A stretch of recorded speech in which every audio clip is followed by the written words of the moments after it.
Sir আমরা যে আলোচনায় ছিলাম। জি, বলছিলাম যে আপনাকে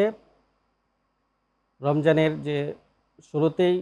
যেটা বলা হয়েছে যে তাকওয়া বা ক্ষুধাভীতি অর্জন করার জন্য কোরআন মানে রমজান আপনাকে ফরজ করে দেওয়া হয়েছে। সেখান থেকে আমরা আসছিলাম কোরআনে সেখানে কি বলা হয়েছে এবং সেখানে বলা হয়েছিল তাকওয়া বা আল্লাহ ভীতি অর্জন করা। এখন এখান থেকে একটা বিষয় চিন্তার যে আসলে আল্লাহ ভীতি বলতে অথবা তাকওয়ার নীতি বলতে আপনি কি বুঝছেন বা আমি কি বুঝছি বা মানুষ কি বুঝবে? সেক্ষেত্রে আমার কাছে মনে হয়েছে যে আপনি যখন আল্লাহভীতি অর্জন করে ফেলবেন এবং এইটা মানুষকে এই আল্লাহভীতি অর্জন করার জন্য বা মুসলমানদেরকে আল্লাহভীতি অর্জন করার জন্য বা ইমানদেরকে আল্লাহভীতি অর্জন করার জন্য আল্লাহকে ভয় করে চলার নীতি এটা অবলম্বন করা অথবা শিখতে পারার জন্য যে অপরচুনিটি দেওয়া হয়েছে, বিরাট সুযোগ দেওয়া হয়েছে। এই সুযোগকে কাজে লাগাতে হলে বা যদি কাজে লাগাতে পেরেছি বলে আমি মনে করি, তাহলে ধরে নিতে হবে যে আমি রমজান মাসে আল্লাহকে যতটুকু ভয় পাইতাম সকল বিষয়ে, সেটা রমজান যখন চলে যাবে, চলে যাওয়ার পরে আমার কাছে বছরের যখন আরও মাসগুলো থাকবে অথবা লাইফের আমার মানে কি বলে সার্টেন পিরিয়ড পর্যন্ত যতদিন আমি জীবিত থাকবো, এই পর্যায় পর্যন্ত আপনাকে কিন্তু আল্লাহ ভীতিটা অর্জন করতে হবে রমজান মাসের মতোই। রমজান মাস চলে যাওয়ার পরেই যদি আগের মতোই সব কিছু শুরু হয়ে যায়, তাহলে আমাকে ধরে নিতে হবে আসলে আমি আল্লাহ ভীতি অর্জন করতে পারি। পারিনি অথবা আল্লাহ আমাকে যে সুযোগটা করে দিয়েছিলেন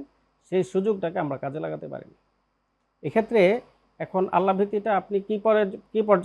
কি বলে এটাকে অর্জন করেছেন বা অর্জন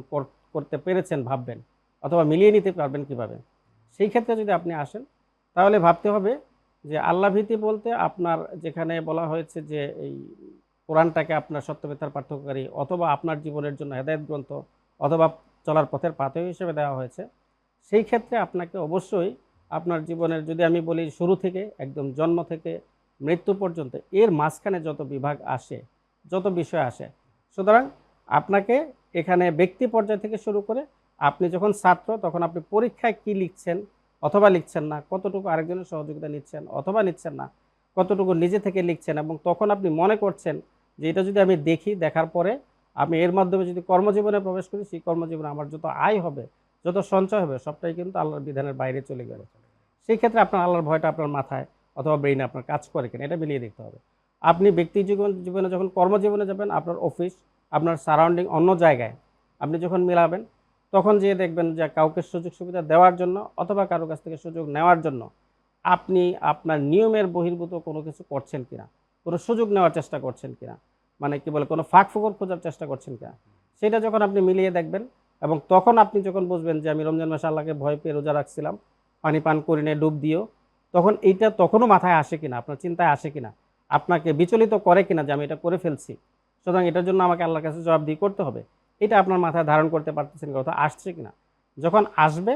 তখন আপনি বুঝে নেবেন যে আপনার আল্লাহ ভীতি কিছুটা হলেও অর্জন হয়েছে। আর যখন আসবেন আপনি বলবেন আর কি হবে, পরে দেখে নিব, যখন এরকম চিন্তা করবেন তখন কিন্তু আপনার এই উপার্জন ইনকাম এটা আপনার হালাল পথে থাকবে না অথবা আল্লাহ নির্ধারিত বিধিবিধানের মধ্যে সীমাবদ্ধ থাকবে না। তাহলে আপনাকে পুরস্কার এবং শাস্তির জায়গায় শাস্তির জন্য আপনাকে প্রস্তুতি গ্রহণ করতে হবে। সুতরাং আল্লাহ ভীতি অর্জন করার জায়গাটা আমি মনে করছি যে আপনার জীবনের শুরু থেকে শেষ পর্যন্ত প্রত্যেকটা দিক বিভাগ, সেটা চাকরি হোক, সেটা সমাজ হোক, সেটা রাষ্ট্র ব্যবস্থা হোক, সেটা আপনার বিয়ে শাদী হোক, সেটা আপনার সম্পদের বন্টন হোক অথবা অন্যের হক মানে কি বলে তাকে দিয়ে দেওয়া হোক, অন্যের হক থেকে কাউকে বঞ্চিত করা হোক, এইরকম সকল ক্ষেত্রে আপনার রিজিকের ব্যবস্থা, আপনার চাকরির ব্যবস্থা, আপনার জন্ম মৃত্যুর যে ব্যবস্থাপনা, এই সকল জায়গায় আল্লাহ আপনার জন্য একটা নির্ধারিত বিধান রেখেছেন, নির্ধারিত নিয়ম রেখেছেন এবং সেটা বলে দিয়েছেন যে কোরআন হুদাল্লিন নাস বলে দিয়েছেন, মানুষের জন্য হেদায়েত গ্রন্থ বলে দিয়েছেন, আপনার জন্য সংবিধান বলে দিয়েছেন। আপনার সকল কিছু গ্রহণ করার এখানে আছে, সকল কিছু বর্জন করার এখানে আছে। এই সকল ক্ষেত্রে যখন যেটাকে আপনি গ্রহণ করবেন এবং যখন যেটাকে আপনি বর্জন করবেন অথবা বাদ দিবেন অথবা পাশ কাটিয়ে চলবেন, এই সকল জায়গায় আপনি যখন ভাববেন যে এটা আল্লাহ দেখছেন এবং আল্লাহর বিধানের মধ্যে পড়ছে অথবা পড়ছে না, এই দুটোকে মিলিয়ে যখন আপনি সিদ্ধান্ত গ্রহণ করবেন, তখনই বোঝা যাবে আপনি আল্লাহ ভীতি অর্জন করেছেন। প্রিয় দর্শক, সত্যের আহ্বান এই অনুষ্ঠানে আজকে আমাদের সাথে মেহমান হিসেবে ছিলেন লাইফ ফায়ার স্কুলের সম্মানিত ইনচার্জ মোহাম্মদ জাহিদুল ইসলাম।